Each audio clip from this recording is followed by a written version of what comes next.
Magandang hapon po sa atin dito po sa lalawigan ng Cagayan at narito po tayong muli upang subaybayan at panoorin ang isa na namang episode dito po sa Buhay na Aklat, the CPLRC Human Library. At ngayong hapon po ay makakasama natin ang isa sa mga pinuno ng ating pong vision team, no? Na kasama po ng ating gobernador. Alam ko po, karamihan at madalas po natin siyang napapanood na seryoso, masyadong academic, philosophical, pero sa oras pong ito, kikilalanin po natin siya on the personal note. So, ngayon po sa aming pagbabalik, tunghayan po natin ang kanyang kwento. Welcome to Cagayan Provincial Learning and Resource Center, the premier, modern, and fully innovative public library dito sa Cagayan. Kilala bilang benchmark library at nangungunang public library dito sa bansa. Ang CPLRC ay patuloy na naglilingkod bilang sentro ng kaalaman, pagkatuto at pagbabago para sa bawat Cagayano.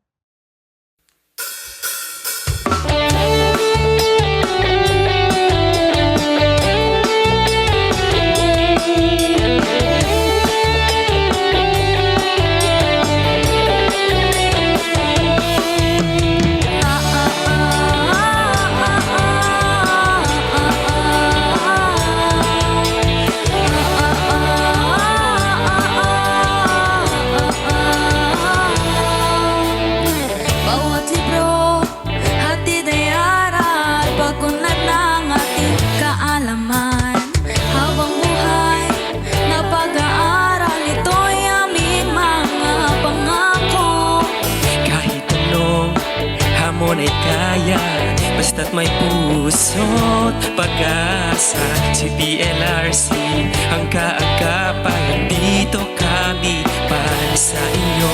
Halina tara na, magtuto't magrasa.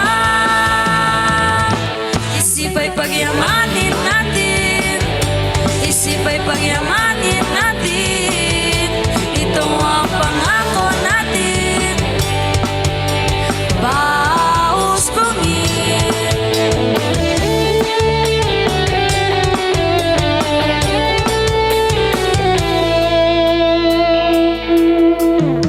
Dito'y mayroong pagkakataon na tayo'y magsama-sama sa pag-aaral. Pagtulong-tulong, tagumpay ay ating makamtan. Sa library, mayroong yaman na hindi kayang tumbasan. Kaalaman at karunungan handog sa bawat taong bayan. Isip ay pagyamanin natin, isip ay pagyamanin natin. Ito ang pangako natin, Baos Bungin. Isip ay pagyamanin natin, isip ay pagyamanin natin. Ito ang pangako natin, Baos Bungin.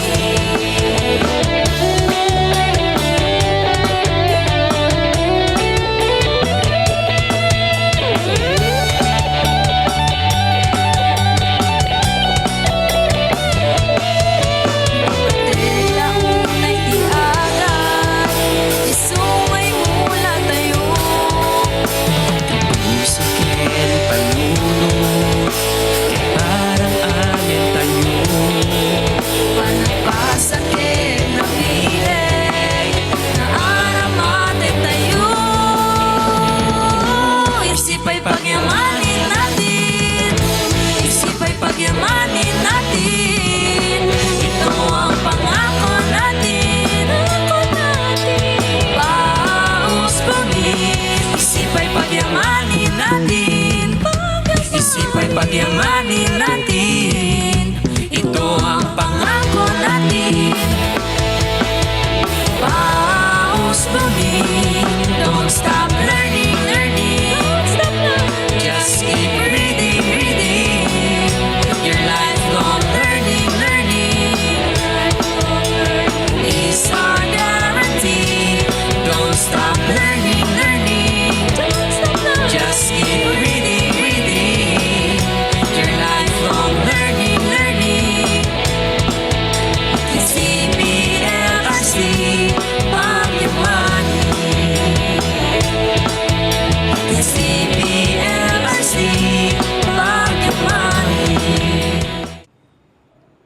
Iyan ang Cagayan Provincial Learning and Resource Center, isang tahanan ng kaalaman, kultura at oportunidad. Sama-sama tayong matuto, lumago at linangin ang ating mga kakayahan. Because here at CPLRC, your lifelong learning, our commitment. CPLRC, Baguio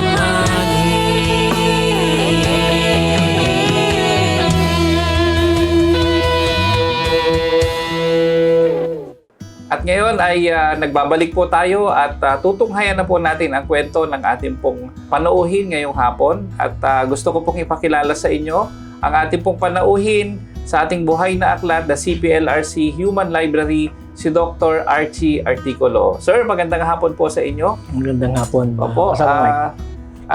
Siguro po, karamihan, sabi ko nga po kanina, karamihan po sa ating mga nanonood ngayon ay gusto ring malaman sino ba si Doc Archie sa personal side. Kasi ang lagi po naming nakikita po sa inyo, seryoso, nagle-lecture, nagbibigay ng framework at lahat-lahat, no? Pero sa hapon pong ito, sir, gusto po naming mas makilala pa po kayo ng mas personal. Sir, kung maaari po ay i-describe po ninyo sino po kayo, taga saan po kayo, at ano po ba, sino po ba si Sir Archie sa simpleng pagkakakilala? Taga Solana ako, Mike. No, pinanganak ako sa Solana, no, sa Okay. Bawan East, Solana, Cagayan. Yes, sir. Pero lumaki ako sa Tugigaraw. Dito ako nag-aral sa St. Louis. Okay. Dahil tayo nag-high school. At nung college, nag-QP tayo. No? So, nagdiliman na doon at doon na natin nakilala rin ang ating kabiyak. Okay, That, opo. like I discussed with you last time, I'm supposed to enter the seminary. Oo. Kasi philosophy, bata pa lang Yes. talaga tayo. And nag-take tayo ng exam sa CICM noon sa St. Louis. Yes, sir. Isa tayo sa tatlo na nakapasa noon. And we are preparing to go to the Laguna Student Tape. And I asked the Lord to give me a sign. Sign, opo. Magpapari ba tayo? Yes, sir. Sa araw na alis tayo, nagkataon namang bumagyo. Oh. So parang sinasabi niya, perhaps you hindi. can serve me in some other way. Pero yung love natin, no, sa philosophy, sa theology, sa katekismo, Opo. yun ang naging gabay natin sa pag-decide natin kung anong kurso ang kukunin. Nag-philosophy tayo, nag-masteral din tayo ng philosophy, Yes, sir. at nang bumalik tayo sa Cagayan, nag-aral din tayo ng law, nag-masters in business administration, at sa gaawa ng Diyos, natapos naman natin yung doctoral natin sa public and legal administration. Okay. So I am a person who is really in love with my wife and my children, and in love with the theories and principles that we need to study and find application. Kasi naniniwala tayo na nasa tamang pag-aaral ng mga frameworks, no? Ng mga governance principles that we can improve, public service and governance. Opo. So, sir, siguro balikan lang natin yung pagkakataon nung kabataan mo. Ano bang klaseng bata itong si Dr. Archie nung lumalaki siya? Makulit po ba kayo o pasaway ba? Inquisitive na talaga nung bata pa lang. So, Okay. makulit in the sense na pag may gusto tayong malaman, Yes, sir. tayo yung hindi pwedeng sabihan na wag tanungin yan. Tatanong talaga tayo. Makulit Okay. talaga kung makulit, no? Pero nung high school, we love also sports. We nasa soccer din tayo na game, no? Yes, So, sir. we do the usual things. Kasamang Mike. Opo. Sir, ano lang, ano bang klaseng buhay po meron kayo noon? No? Kasi definitely minsan ang isang tao nagdedepende yung kanyang upbringing, depende sa klase ng buhay. Kayo po ba, sir, ay mahirap, galing sa mahirap, o medyo okay naman ang buhay, o may kaya, o something? Sapat, no? Meron, Sapat. pero hindi ganun karangya ang buhay. My father is a PNOC employee. Okay. So, draftsman siya dun. So, lagi nasa Mindoro dati yon ang deployment niya. So, my mother is a business woman. Opo. He's the daughter of former Mayor Marciano Batungkarag of Solana. Oh, okay. So, medyo nasa politika Yes. rin ang pamilya Opo. natin. Kapatid niya si Mayor OIC, Mayor Linda Carag de Gala, Mayor din. So, lumaki ako na nakikita ko yung pamilya ko, Yes, sir. yung mga relatives no, na into public service. Opo. So, nakikita ko kung yung mga problema, kung paano nila nilalapit yung mga problema. Yes, sir. At nakikita ko rin kung paano nilulutas yung mga problema. So, I grew up with this kind of environment. Pero, kami yung hindi nakukuha lahat ng gusto. Okay. So, hindi pwedeng kung ano yung gusto mo, Ibigay ibigay lahat. Yes, kung ano ang meron, yan, yeah. matuto ka na Pagtiisan. pagtiisan kung ano ang meron. So, I'm a product of the public elementary education system. So, I studied in Bawad East Elementary School. So, Yes, walang sir. private. So, nakita din natin kung na-experience natin for 6 years din ang public paano lumaki dyan, no? Yes, sir. Paano yung Yes, mga challenges, mga libro na Yung nag-share ng mga libro, Oh, yung nagtatanim sa garden. nagtatanim sa garden, naglilinis. No? So we have to attend to the yung requirements na hindi natin pinapagawa ngayon sa mga Ngayon. bata. Correct. No? Tama, sir. So we plant our own food. We were taught how to cook, kung paano magtahi. Pero tinuro sa atin yan. So yes, sir. we experience all these things. No? Na-experience din natin na, pumunta sa bukid para sumama sa mga magsasaka mag-ani. Yes. Sumakay sa kalabaw. So, Oo. this kind of Experience, environment yes, sir. experience. Sir, balikan lang din natin kasi nabanggit nyo kanina, no? Meron kayong inclination na maging religious person. Saan ito nanggaling, sir? Well, siguro sa fascination to anything that's sacred, na parang idol ko noon pari hindi politiko. So I see myself as gusto ko paglaki ko maging pari, something like that. So it's a personal, wala namang pari sa pamilya namin. Yes. Pero minsan sumasama ako sa lola ko pag nagsisimba.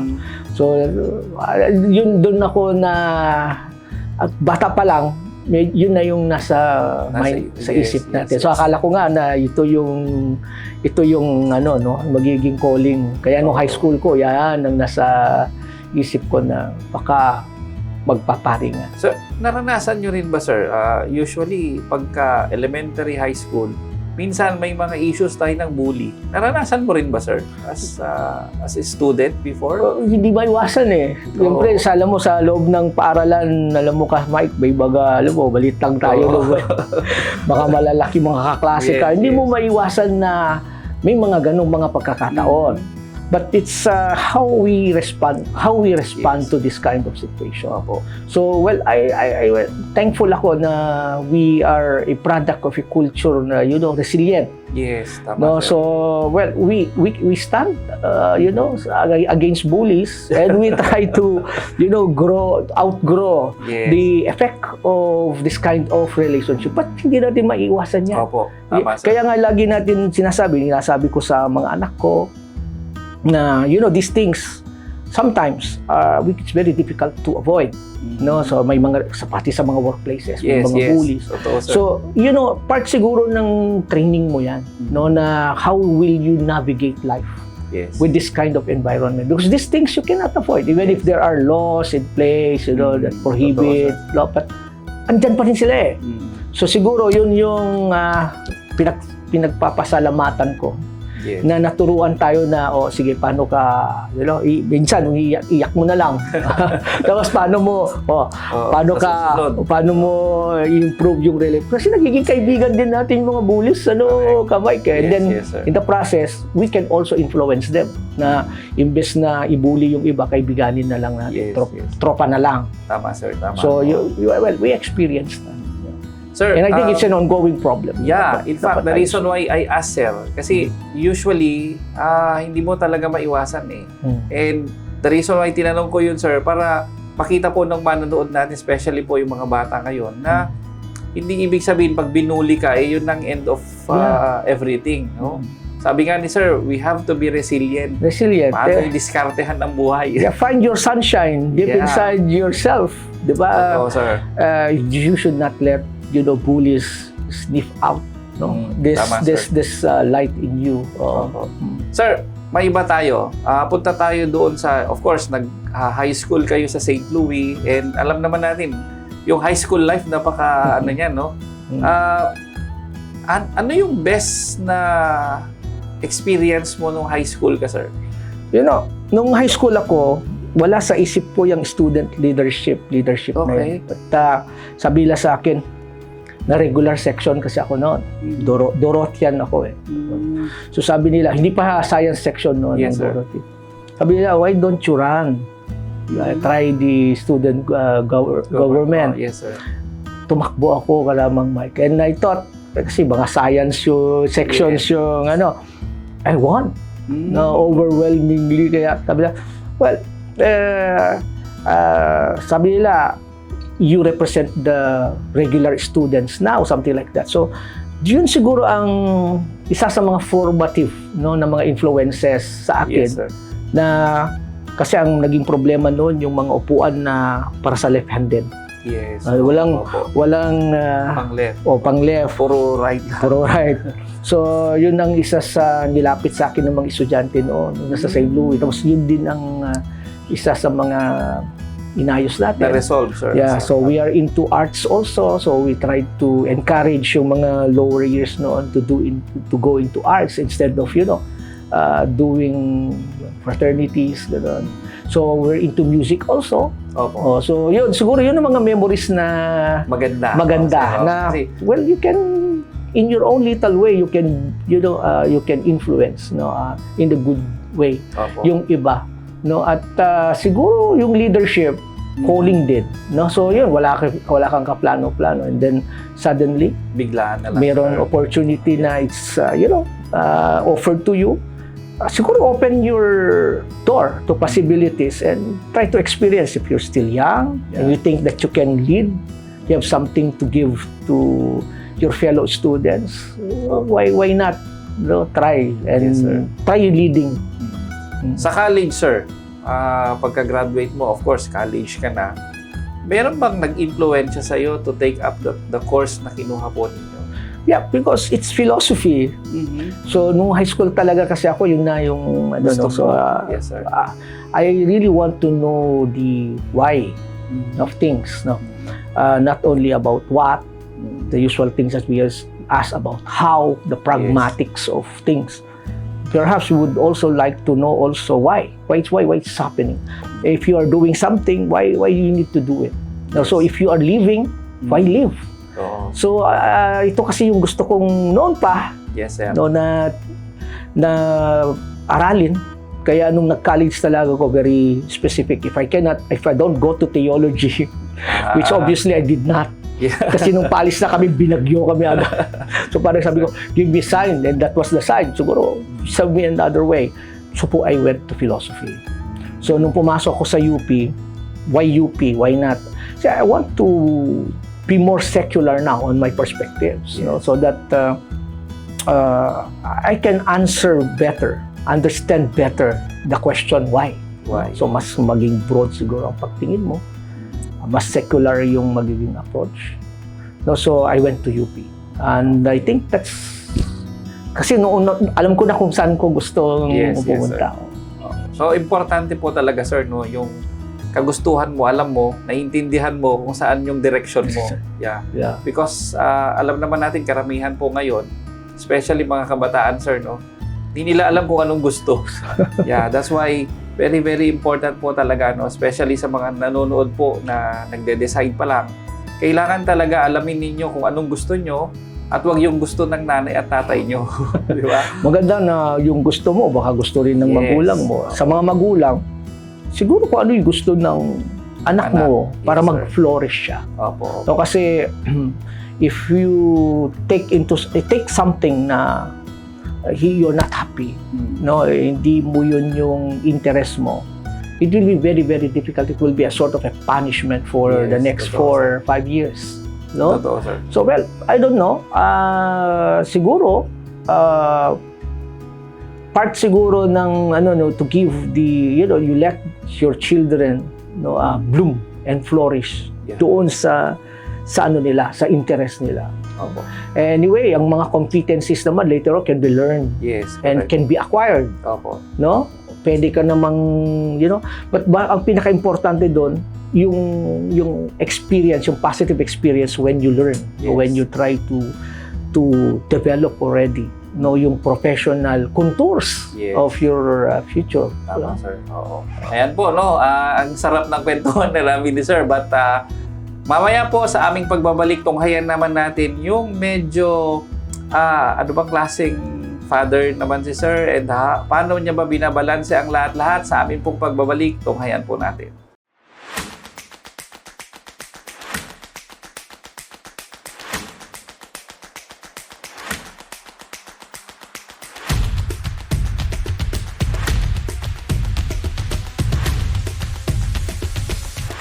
The Veterans Corner of the CPLRC is considered as the first Veterans Corner in public library sa buong Pilipinas.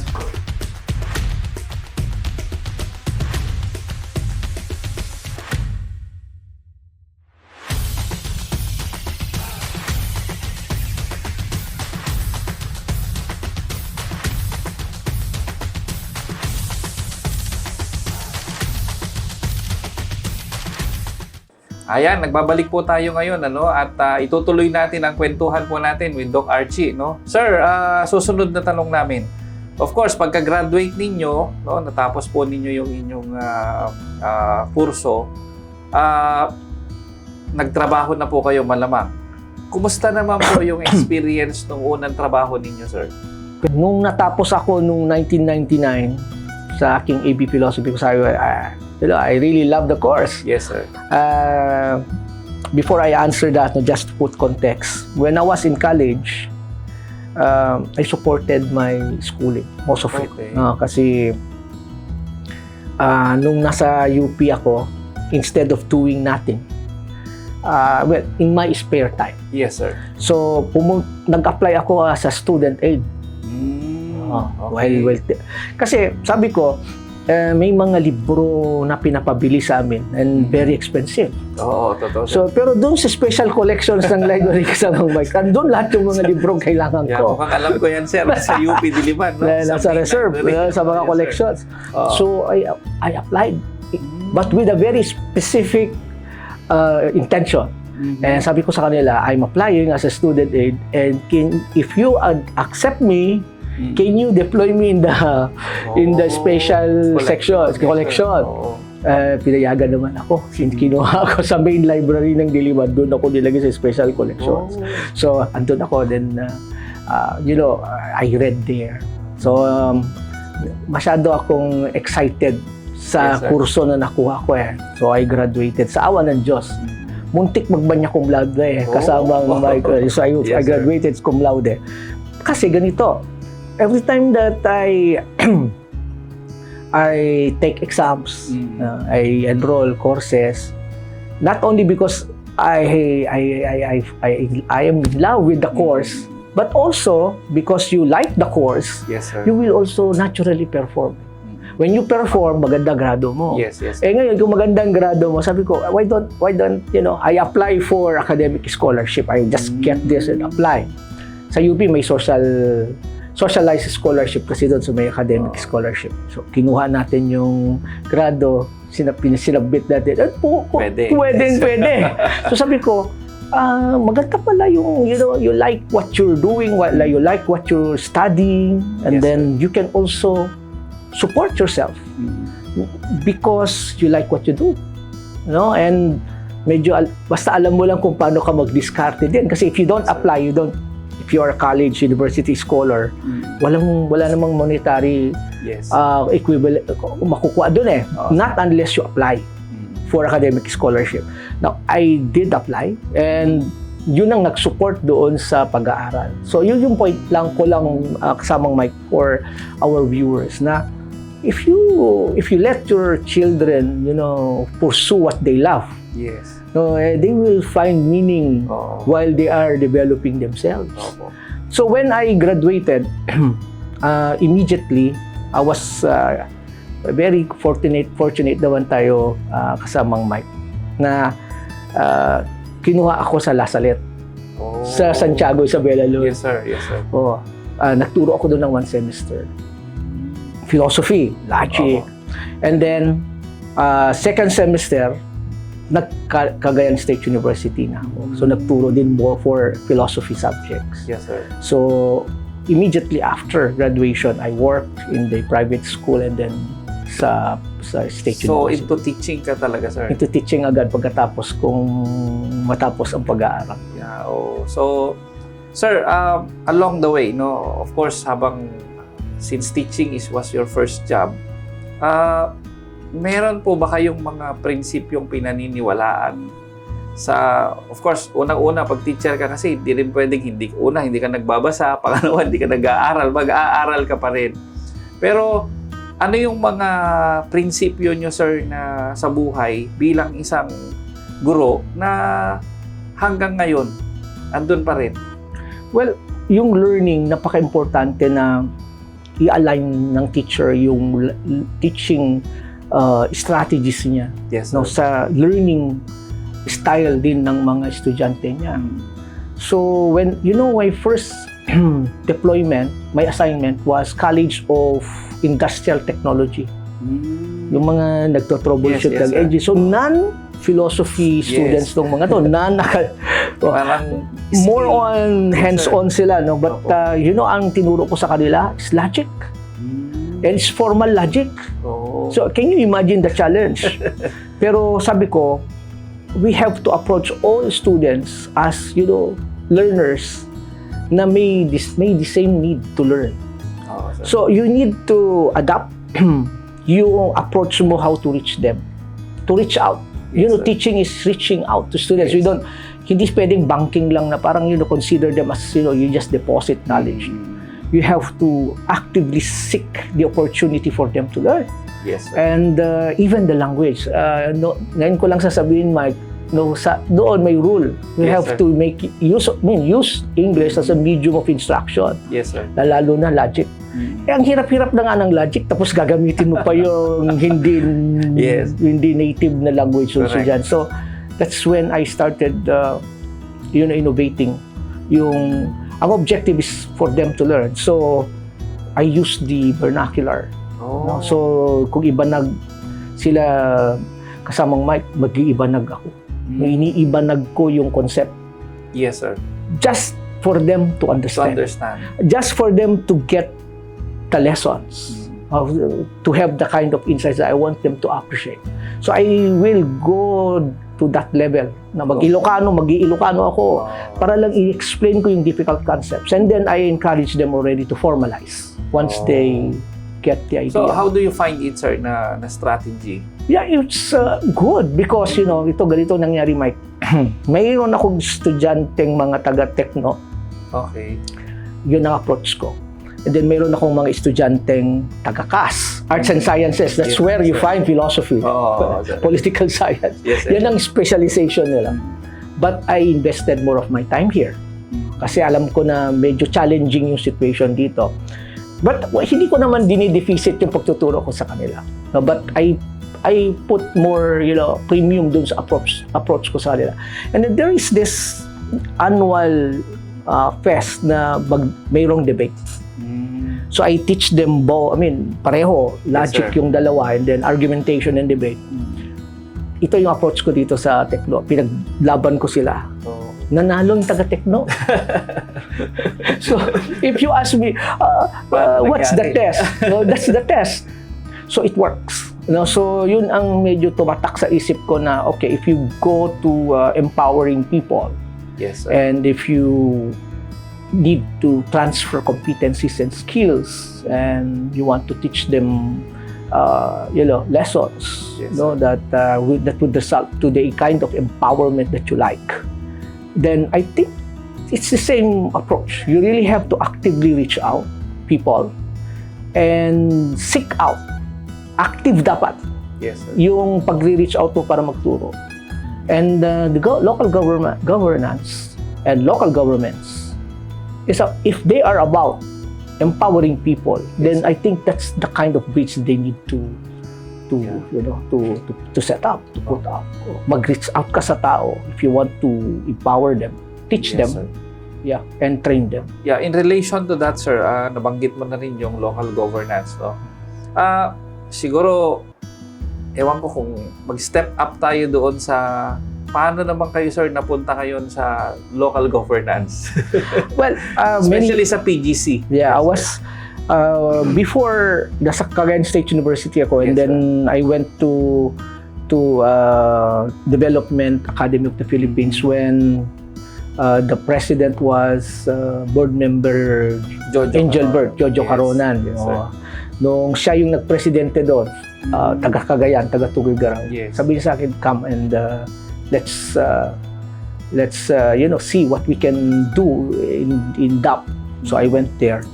So I did work on the Center for Strategic Futures. We were also the group that we have led that designed the FOI, Executive Course, o yung Freedom of Information. Yes, yes, sir. So it's DAP kasi yun. So andun tayo. And then we also developed some materials in the INOLab. And then after some time, si Governor Mamba, Yes. then Governor Mamba, when in one of my courtesy calls with him, sabi niya, why don't you help me out? Siguro you join the PGC. Because in 2016, when I was still in SESU, we helped the governor develop, when he was still the cabinet secretary, yung PLLO pa lang siya noon, Yes, sir. develop yung Kaganda 2025 niya. And the 5 Bridges program. So we were with him, and we helped him develop the Cagayan Development Agenda 2025.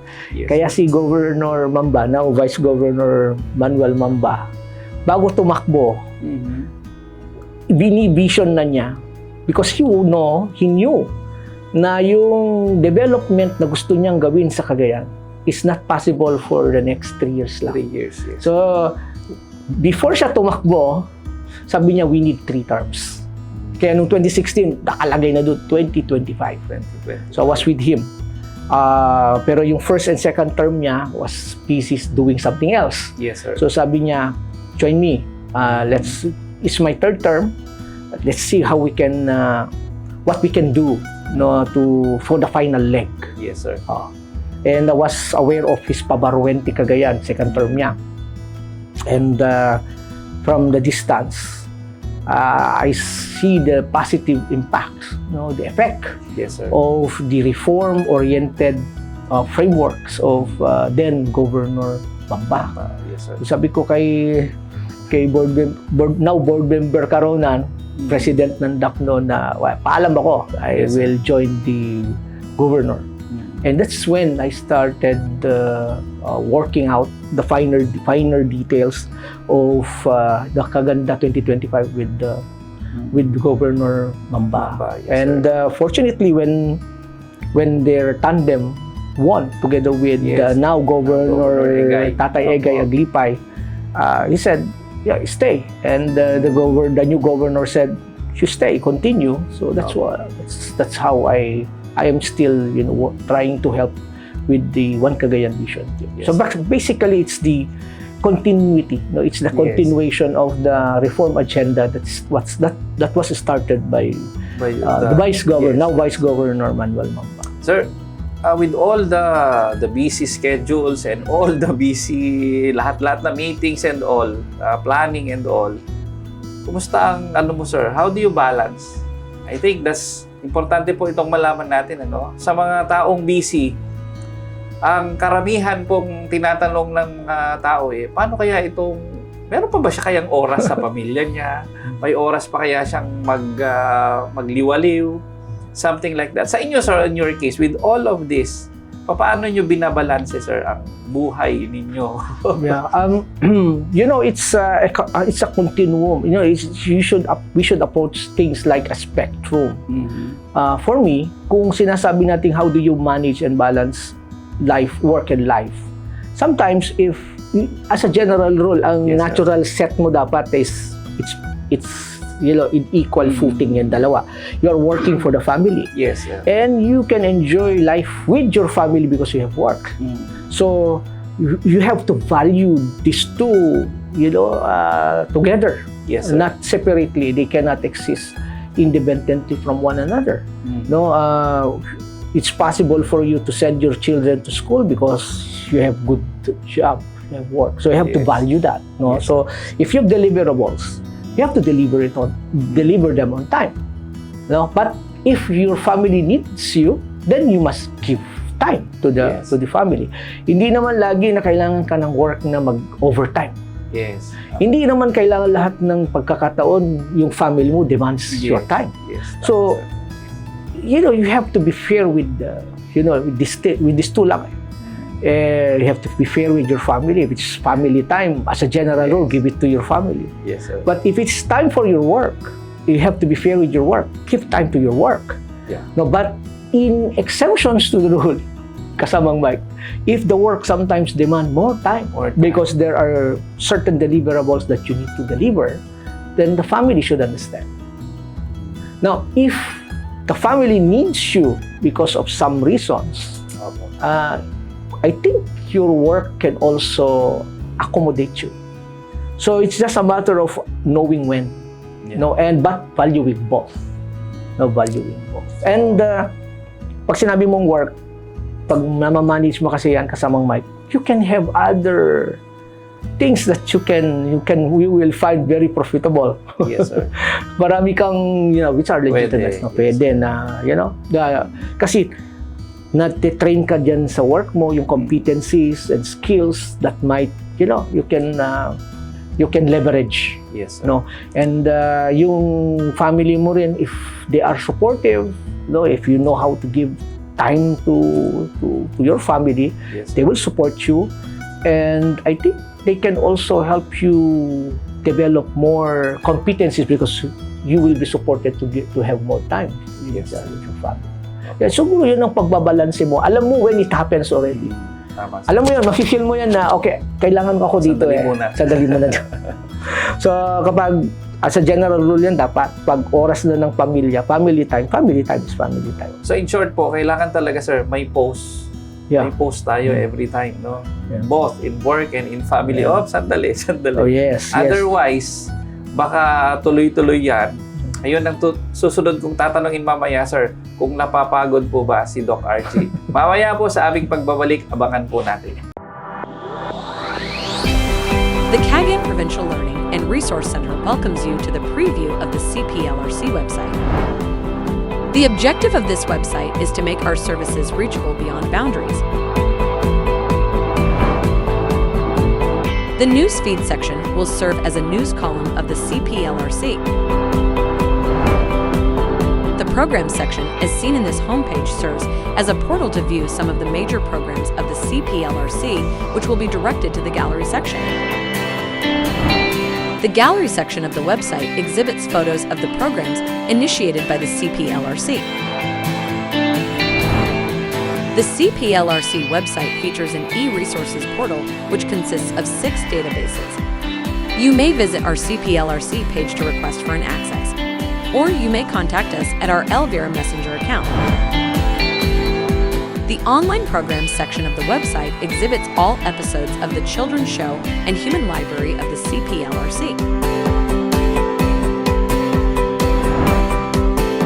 You may contact us in this section and expect a response within 24 hours.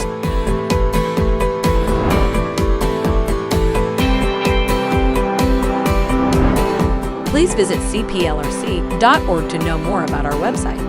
Thank you for watching.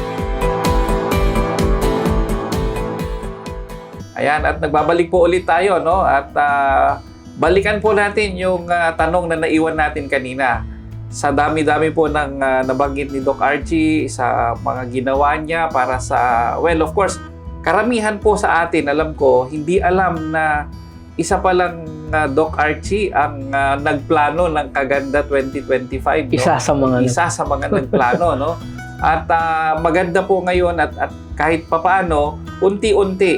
In fact, mas maiintindihan po natin ngayon bakit from Kaganda 2025 sa panahon po ni Vice Governor, then Governor Manuel Mamba, andyan pa rin si Doc Archie. So napakaganda po ng kumbaga yung pagtatagpi, no? Or pagsasaayos para sa ganon from 2025 papunta ng kay ganda-ganda 2035 tuloy-tuloy po yon. So sir, balikan ko, napapagod ba ang isang Doc Archie with all these busy schedules and all? Yeah, of course. No, that's the reason why we really have to find time to rest also. Yes.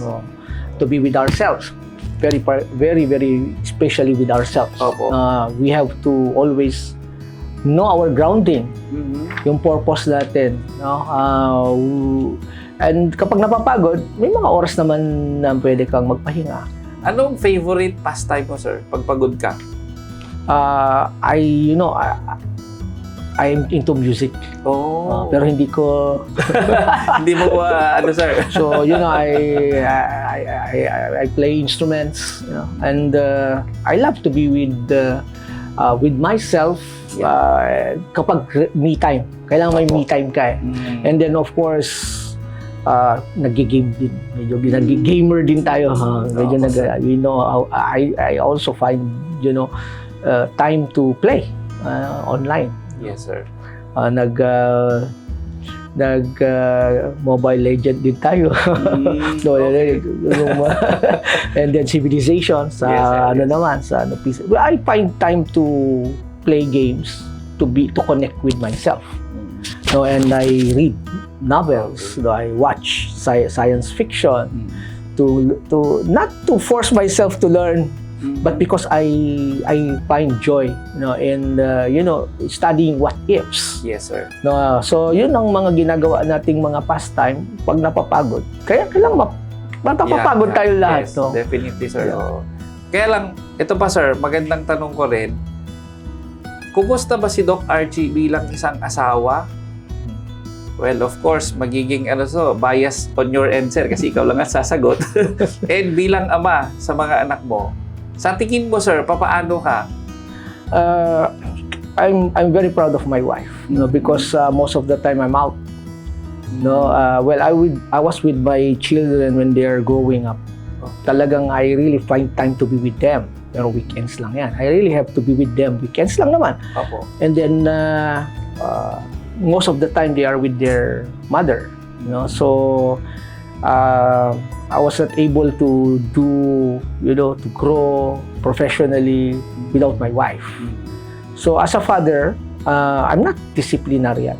Okay. So as long as lagi kong sinasabi sa mga anak ko, they have to find their own shadow, and to be the best of what they can be. Anong gusto nila? Hindi pwedeng it's because they are my children. Yes, yes. So they're into music, they're into I let them. Yung isa nakatapos na siya at nagba-masteral na rin. But he has his own business in music related siya. She's into band also. Yes, sir. Yung isa naman, yung daughter ko is about to graduate naman sa St. Paul. Pero I never did their assignments. So I never, inquired why is this, bakit itong grades mo? Sa akin kasi naniniwala ako na nag-grow ako on my own. Yes. And I want them to experience Na the ganun same din dapat. Yeah, of course, without the difficulties Yes, yes. that but the idea is you explore the way I explored the world, my world. So it's your world. Explore, navigate, grow from the challenges you find. Kung di mo kaya na, tawagin mo lang ako anytime. Okay, I will help you. But as a general rule, navigate. Yeah. So, yun ang lagi kong sinasabi sa kanila. And hindi rin ako konsintador. Kung mali. Bali talaga. Pero I have to ask them to really understand, to realize why it's wrong. So it's more of sir, isa kang yung as a father, kailangan mo silang i-correct, but you have to explain to them bakit mo sila kino-correct. Yeah. Oo, kasi karamihan kasi po I don't know sir, but observations ko lang. Maraming parents nagagalit lang for the sake of sabihin, oy, mali ka. Pero hindi naman ina-explain bakit sila kino-correct.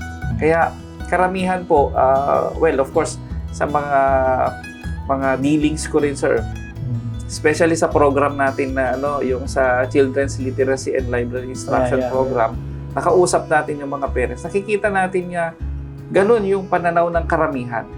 Maybe because, yun nga, dahil nga gusto lang nilang sabihin, nagagalit siya, but yun nga, bakit ka nagagalit? Can we explain? Yeah, yung rational. For them to understand and let them justify. Yes, Perhaps they have their reasons. correct. Tama, And sir. siguro yung from their reasons, we can already tell them na okay, these are your reasons, and Yes. it might not stand to in a closer scrutiny. So i-explain, ang importante kasi yung diskurso, yung dialogue yung dialogue, tama, sir. and lagi natin sinasabi sa kanila ang pinaka-bottom line diyan, kasamang mic. Pag anak ang makakausap mo, kaya nyo ba pag wala na kami? So because that forever kasama mo sila. So can you answer that? Are you ready? O yung ikaw ba piniprepare mo ang sarili mo sa ganyang sitwasyon, because later on you will be on your own. Yes. Tama. So we are here to guide you, strengthen you, to teach you for that particular event na mangyari in your life, because it will come. Yes. So, kapag sinasabihan natin sila, lagi natin sinasabi na, okay, sinasabihan namin ikaw kasi ito yung gusto natin mangyari. No? And not to harm you, not to, yun, ganun tayo kasang, barkada kong mga anak. Yes. Barkada Siguro po, ko sila. that's one thing din po sa ating mga parents, barkadahin natin yung anak natin more than ibang tao. Oo. Anyway, sir, next na tanong namin sa'yo. Naging guru ka na, naging isa ka ng, kumbaga, planner and all. Ano yung natutunan mo along the way, sir?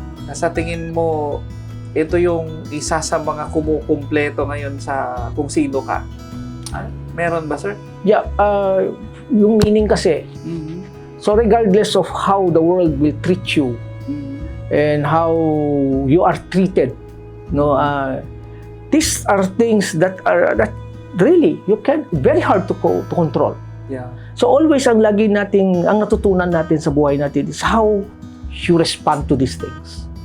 So ikaw ang sarili mong kahon, ikaw ang sarili mong kulungan, ikaw ang sarili mong limitasyon. So you are what you think you are. You are who you define yourself to be. So may siguro isa pa yung love mo sa learning. It should not stop. Tama. Because your relevance is time sensitive.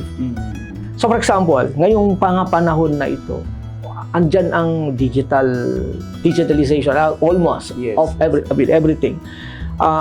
Knowledge fusion, andyan ang artificial intelligence. So how will you thrive?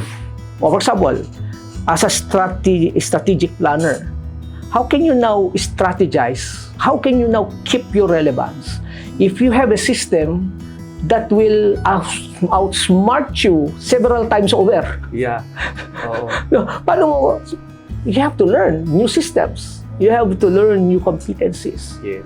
So, siguro yun ang matutunan mo na you have to redefine yourself every day. Every day. Every day. Every time that things change, you must change also. So, kasi mapag-iiwanan ka eh. Pag napag-iwanan ka, yung value mo mawawala kasi hindi ka makakapagsabay, then you will, well, it's your call Yeah. if you want to be irrelevant. Yes, sir. So, yung relevance is importante. How do you have to fall in love with learning. Yes. Learning. Kasamang Mike, di sa pagmamayabang, kinagamitan ng ibang mga local government units yung strategic software, strategic planning software that we have developed. I'm not a coder.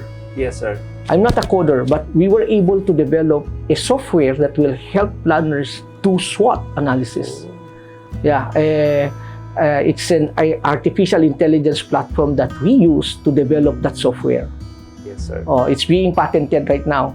So sabi ko, okay, I am not a coder. I don't know how to code, Yeah. but I know how to make use of artificial intelligence. So nag-deep dive tayo dyan. And we were able, a non-coder, we were able to develop a software. Can you imagine that?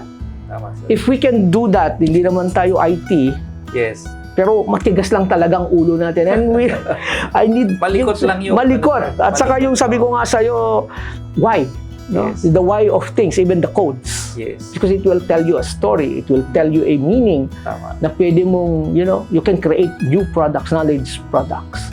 Siguro yun ang natutunan natin na to stay relevant So, and to stay meaningfully related and connected to things that you love doing, you have really to evolve also. yes, sir. Yeah, learn. Fall in love with learning. Sir, any regrets sa buhay? Kung meron man. Well, I love where I am now. Okay. So, well, kung may regrets, few. Mhm. No, but with all the things Things that that happened happened, in the past, these are things that you have to consider as a lesson. Yeah. And kung wala lahat yun, wala ka naman ngayon. Ako, masaya ako sa pamilya ko. Masaya naman ako sa buhay natin ngayon. So I don't think there are major regrets in life. Oh. Sir, last na tanong. Sa mga susunod na leader natin, sa mga empleyado sa gobyerno ngayon, and sa ating mga politicians, ano yung maipapayo nyo sa kanila, sir? Being kayo na nakikita nyo yung maraming perspective ng mga bagay-bagay. Sa tingin ninyo, sir, anong maipapayo nyo para wag nang maulit yung mga hindi dapat? Well, ang pinaka-measurement tao. So if you are a politician, you are here because people entrusted you the office and the power. So siguro ang magiging measurement mo yung interest ng tao. No, so yung accomplishments mo, tao magsasabi sa iyo diyan. If whether they are okay with the way you serve them, tao ang magsasabi diyan. So siguro yung pagiging inclusiveness ng governance mo, i-maintain mo yun. At yung pakikinig mo sa daing ng tao. When they complain, we listen. Because it's better to hear them complain than to hear them cry. Kapag umiyak na kasi ang tao at hindi na sila nagre-reklamo, it's because it's hopeless already. So they tried to tell you their problems, they tried to complain to you, and siguro they felt that it's not working, you're not listening, and they just keep quiet, silent, and cry. That's the worst thing that can happen when people cry. It means we failed. Siguro yung mga pain points natin, tao yun. Yes. So yung magsasabi sa atin if we are doing it well, it's the people. Siguro we have to learn how to reach out and to actively listen to our people. If we try to invite them if there are mechanisms and systems and channels, ways, no, or techniques, approaches, or methodologies where we can invite people to co-create things with us, co-govern. Siguro yun ang pinaka-importanteng pamamaraan. So when you communicate with them, like what you're doing now, when you try to explain things to them, empower them, invite them to reach out also to you as a way of actively reaching out to them, siguro mas magiging madali, mas magiging maganda, magaan ang pamamahala.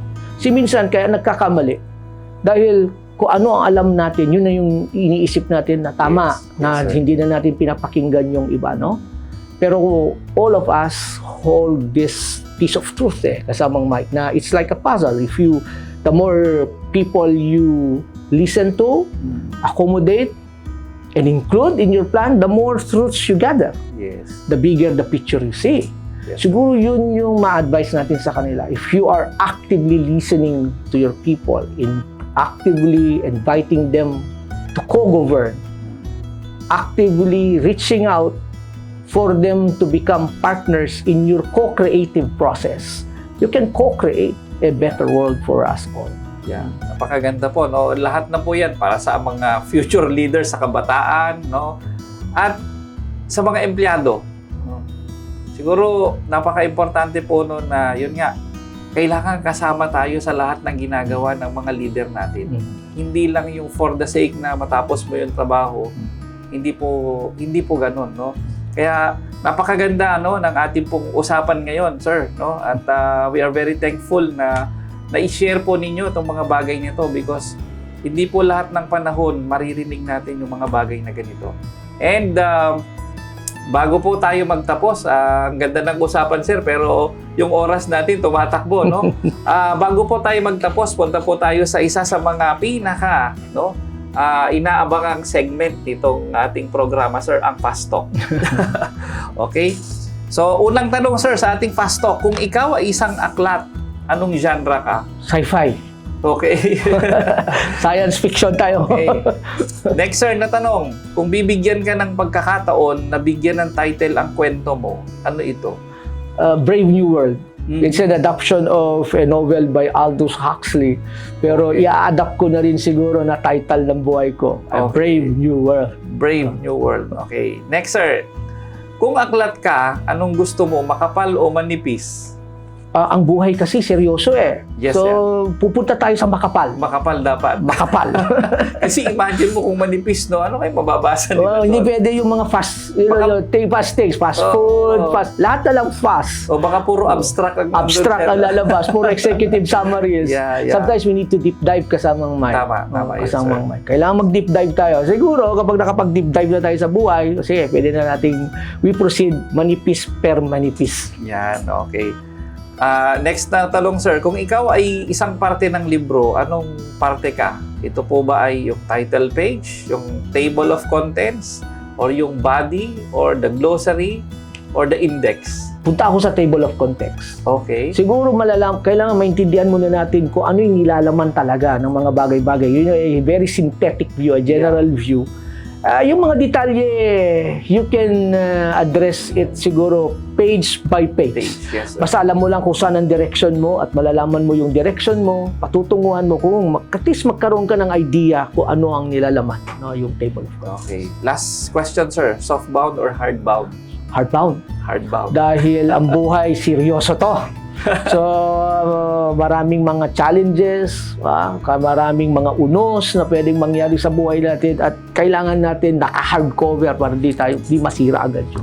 Ayan, at narinig po natin lahat, no, nung kwento ng ating pong panauhin ngayon. At again, sir, maraming salamat po sa pagpapaunlak ninyo sa amin. Sabi nga ni sir, ang buhay ay seryoso. No? Ang buhay ay hindi ganun-ganun lang. Kaya kailangan nating maging seryoso. So with that, maraming salamat po sa inyong panunood ngayong araw sa aming episode. Dito po sa Buhay na Aklat, the CPLRC Human Library. Magandang hapon po sa ating lahat.